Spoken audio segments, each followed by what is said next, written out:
So you want to stop obsessing over someone. You find that no matter how much you want to, you can't stop thinking about them. Maybe they're an ex. Maybe it's one of those painful situationships that never even turned into a relationship, but you just can't stop thinking about them. You want to let them go, and you know you should let them go, but you just can't. Every time you try to move on, find someone different, do something new, you just keep being dragged back to them. You feel powerless and you know something has to change, but you just don't know how. You don't know where to start and you don't know what to do. What if I told you moving on is the easiest thing you'll ever do? If you stay to the end of this video, I'll tell you exactly how to move on, and not just do that, but also become the best version of yourself in the process. Hello beautiful souls, my name is Olohi and I help you align with your purpose, so subscribe because you deserve everything you desire. How to stop obsessing over someone who doesn't even want you for real. First of all, we need to understand that in order to obsess with something, there has to be a gap between you and the thing.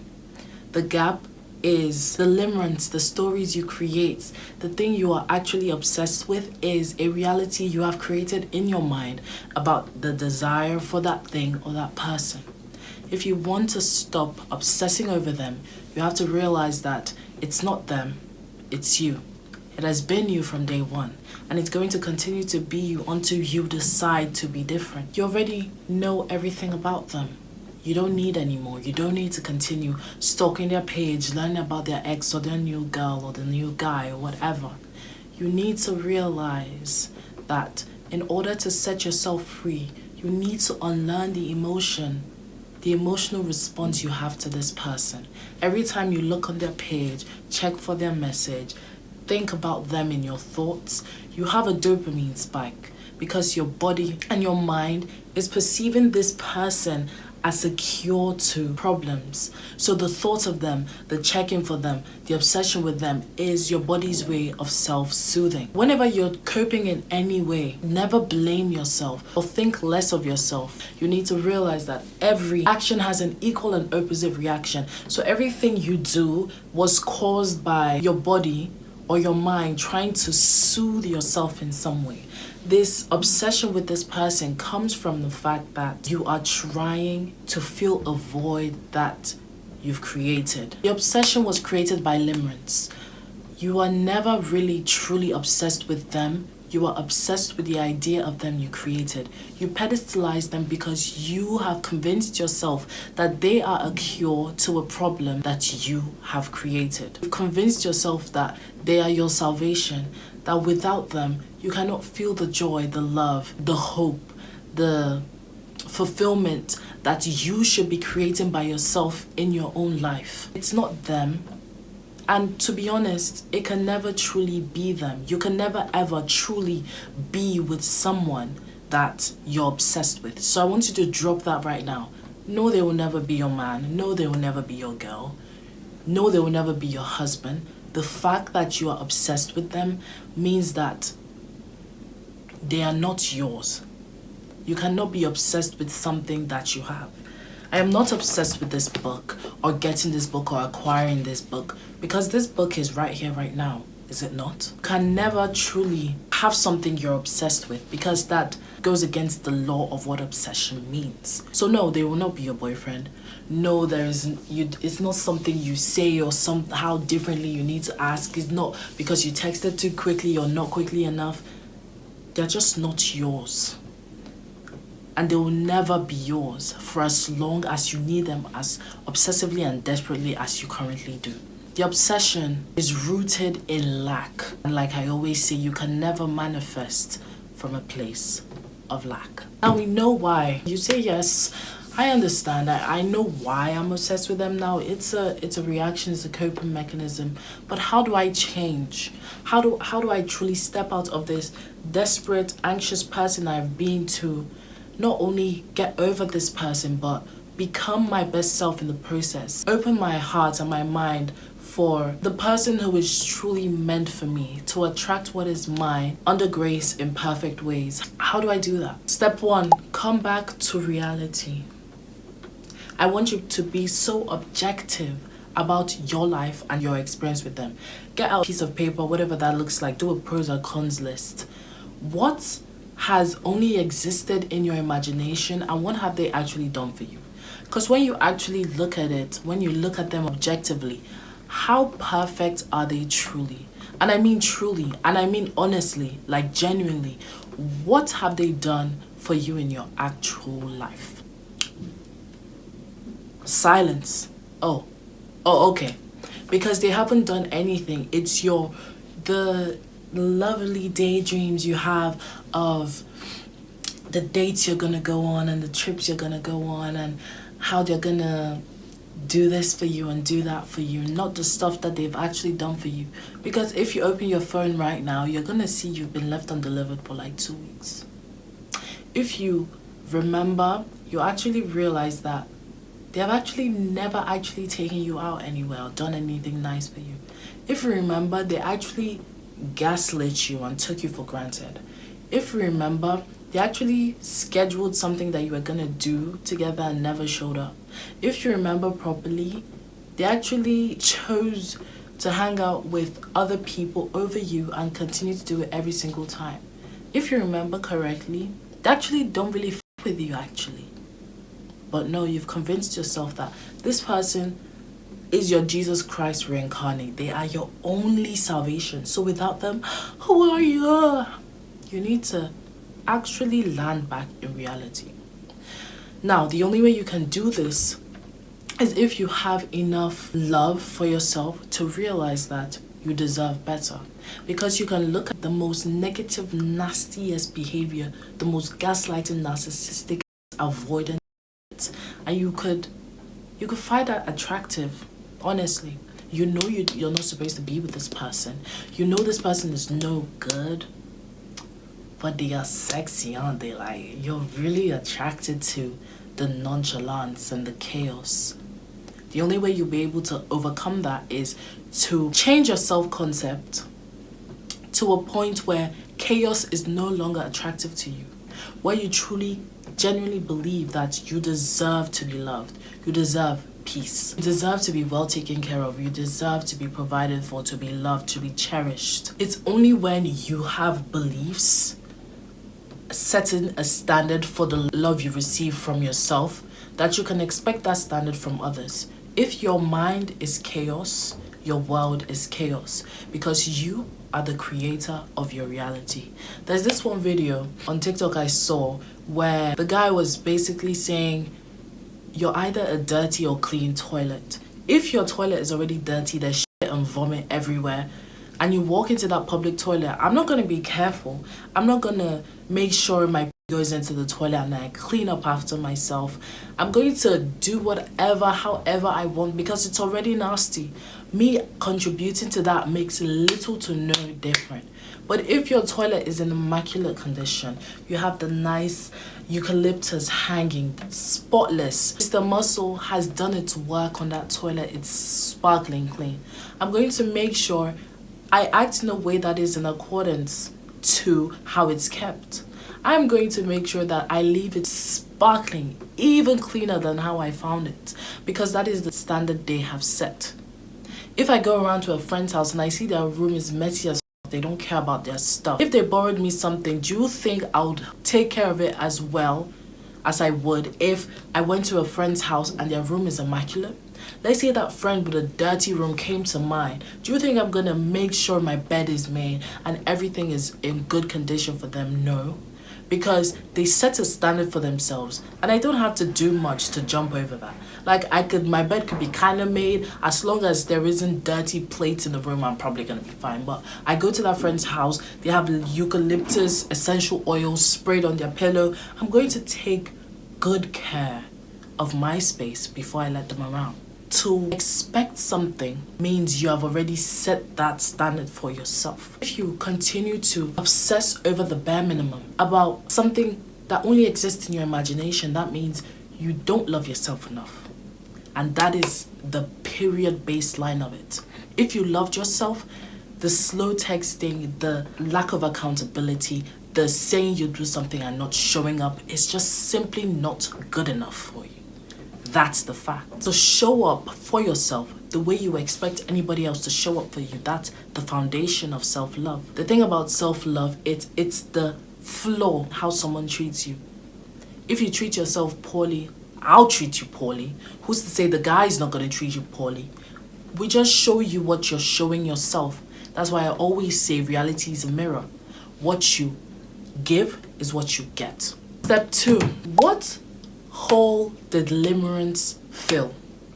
What do I think this person was going to do for me that I just couldn't do by myself? Now, I'm going to use myself as a personal example. So, whenever I feel the most unfulfilled is when I feel most inclined to look for relationships. Like I always say, sexual energy is creative energy.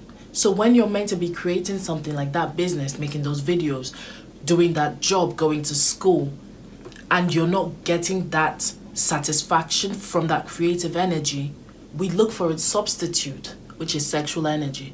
So instead of going to your class and making that video and doing it, there's that void, and your body still wants that energy. It wants the fulfillment that it feels. So instead of doing the things you know you should be doing, you look for its substitute, its equivalent, which is a romantic relationship. Because you can get that fulfillment from putting yourself out there, learning and growing, or you could get that fulfillment from a partner that says, you look really good today. It's different, but it's different of the same. The fulfillment, the soothing, the care, the attention, the love, the growth that we're supposed to feel from our ventures and following our destiny and going down the path of purpose can be substituted with some attention from some guy or girl. And that's just the truth of the matter. That situation with the guy or girl, as you obviously know because you're watching this video, just will never work out because it's not a true substitute for what this gives you. This fulfillment cannot be interchanged with what this is. It just can't be interchanged. So that fleeting attention and the love you seek, like I always say, you can't get what you're not giving to yourself. If you're seeking love from a place of lack, you will continue to attract lack and lack and lack and lack and lack. That's just the fact. I'm not saying never go after a relationship. I'm saying fulfilling relationships will only stem from a fulfillment in yourself. When you're at a foundation of radical self-love and authenticity is the only time you can attract a relationship that is successful and fulfilling. Sure, it can work out. Sure, you can get into a relationship. But you're not going to be fulfilled. Soon you're going to start arguing. Soon it'll be over. There'll just always be problems because your mind, your body, your soul knows that this is not what I truly wanted. Your mind and your body and your soul knows you're supposed to be creating. You're supposed to be grinding. You're supposed to be doing your schoolwork. You're supposed to be on this path of purpose. And the substitute is never the equivalent. So I want you to go carry a notebook, your journal, because you should be freaking journaling. Let's not talk too much about that now. You get your journal, and I want you to write every single thing that this person could have done for you. What would have been so amazing about this relationship and what they would have made you feel. They would have made you feel protected. They would have made you feel loved. They would have made you feel prioritized. They would have helped you grow. Whatever it is, I want you to write it down, and then I want you to look at it and realize that, yes, a person could have done this for me, but the only person that couldn't do it for me cannot be someone out of myself. It has to be me. To attract something, you have to already be full of it. If you wanted fulfillment, you need to find a way that is not external related that you can do that.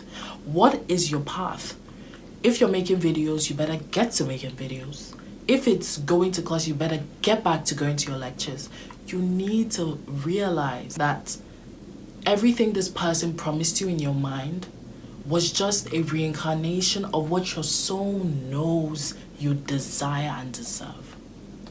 Whatever fulfillment that your mind has convinced you that they are the one that could give you is what you need to start seeking in your most authentic place and path. They are not the one who were gonna give that to you. You have to give that to yourself first, period.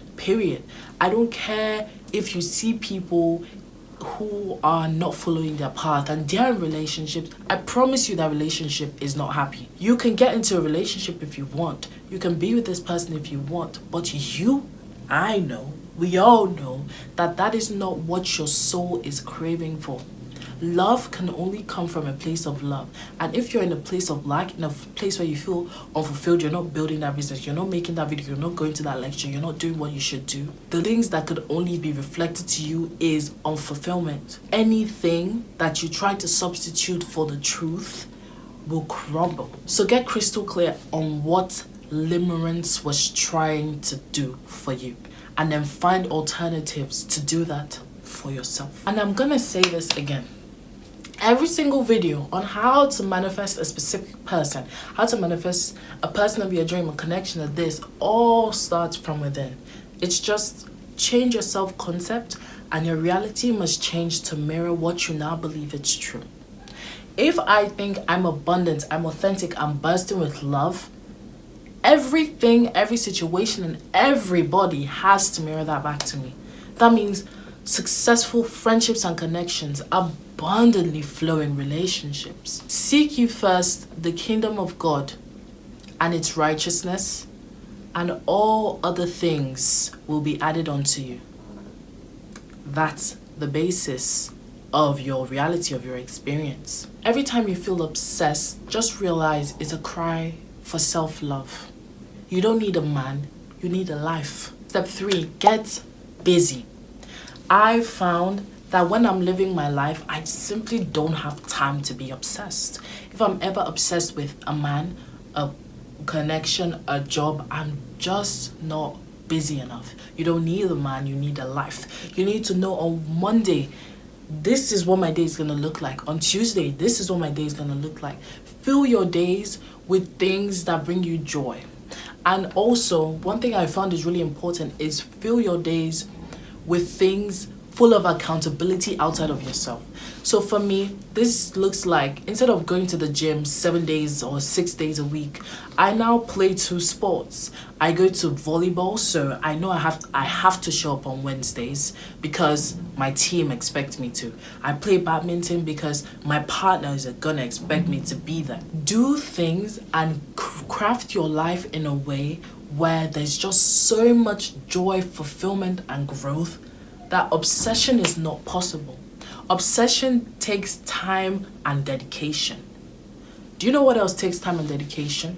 Gym, growth, making those videos, working on that business. When you substitute time you're bed rotting on TikTok with growth and learning and thriving, number one, you feel so much more respect for yourself that anyone giving you anything less than respect is so repulsive and gagging to you. And also, you are just too busy to be thinking about a man or a woman. Craft your days in ways that means you have to get up and go do something. Craft your days in a way that if they promise you something and don't show up, it's cool, bruh, because you actually have other plans. They say, oh, let's go out on Friday, let's do this, let's do that. And on Friday morning, they're not texting you to confirm. That's okay. Now you're gonna have more time to go spend it with your friends, or you're gonna go to the gym, or you're gonna call up your girls and do a movie night. You're busy. You don't have time to be obsessed. If you're obsessing over a man, you need to get a life. Learn a new hobby. Start a dropshipping store. You need to learn how to play the piano. You need to learn a second language, because an idle mind is the devil's playground. You need to get up and do something. Never have I ever been going on with my life, living my truth, following my purpose, and obsessing a man. Those two cannot exist. It's like light and darkness. The only way obsession can come in is if, number one, you're not living your authentic truth and they are filling a void that you're refusing to fill by following your path and purpose. Number two, you're not busy. You're just bored. Like, obsession is the most fun. It's fun. When you're bored, your mind seeks fun, and obsessing over that guy can be very fun. Number 3, you need to get some dignity and self-respect, because it's simply not possible for you to obsess over something that is literally shit on the floor. Like, the bar is so low. You can only find that appealing because the bar for yourself is so low. If someone doesn't show up for me, doesn't treat me with respect, they're not even a possibility in my life, because I show up for me and I treat me with respect. So why would I accept anything less than that? Jazz up. Honestly, wake up. Show yourself the love you deserve and stop obsessing over something outside of yourself, because it's just your mind's way or your body's way of soothing a need, and that need is self-love. That's all for today, beautiful souls. And as always, I am so proud of the person you are, and even more proud of the beautiful soul you are becoming. If you learned something from this video, which I'm sure you did, make sure to leave a thumbs up, turn on post notifications, and I am always open for conversations in the comments. Let me know what you want to see, any videos, any ideas, any questions, and I'll see you in the next one.